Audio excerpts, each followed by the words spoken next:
శాసనసభలో ముఖ్యమంత్రి రేవంత్ రెడ్డి సుదీర్ఘమైన వర్గీకరణ పోరాటంలో ఎంతో మంది ప్రాణాలు కోల్పోయారు. ఎన్నో ఏళ్ల సమస్యకు శాశ్వత పరిష్కారం చూపుతున్న చారిత్రాత్మకమైన సందర్భం ఇది.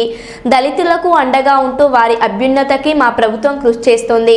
1960లోనే ఉమ్మడి రాష్ట్రంలో దామోదరం సంజీవయ్య లాంటి దళితుల్ని ముఖ్యమంత్రిని చేసిన ఘనత కాంగ్రెస్ పార్టీది. దళితుడు మల్లికార్జున ఖర్గేను ఏఐసిసి అధ్యక్షుడిగా పార్టీ నియమించింది. పంజాబ్ కేసు సుప్రీంకోర్టులో సుదీర్ఘంగా కొనసాగింది. మేం అధికారంలోకి వచ్చాక 7 జడ్జీల ముందు ఎస్సీ వర్గీకరణకు అనుకూలంగా న్యాయవాదితో సుప్రీంకోర్టులో మన వాదనలు వినిపించాం. సుప్రీంకోర్టు తీర్పు ఇచ్చిన వెంటనే వర్గీకరణకు అనుకూలంగానే శాసనసభలో తీర్మానం చేశాం. మంత్రివర్గ ఉపసంఘం ఏర్పాటు చేశాం. న్యాయ నిపుణులను సంప్రదించి వన్-మెన్ కమిషన్ను ఏర్పాటు చేశాం. వన్-మెన్ కమిషన్ ఇచ్చిన నివేదికను తూచా తప్పకుండా ఆమోదించాం. 59 ఉపకులాలను 3 గ్రూపులుగా విభజించి 15% రిజర్వేషన్లు వారికి పంచాం.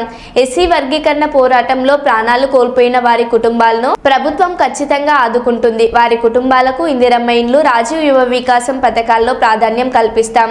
వర్గీకరణ సమస్యకు శాశ్వత పరిష్కారం చూపేందుకు ప్రభుత్వం తీసుకున్న నిర్ణయాన్ని అందరూ సమర్థిస్తున్నారు. 2026 జనగణన పూర్తి కాగానే ఆ లెక్కల ప్రకారం ఎస్సీ రిజర్వేషన్లు పెంచుతామన్నారు.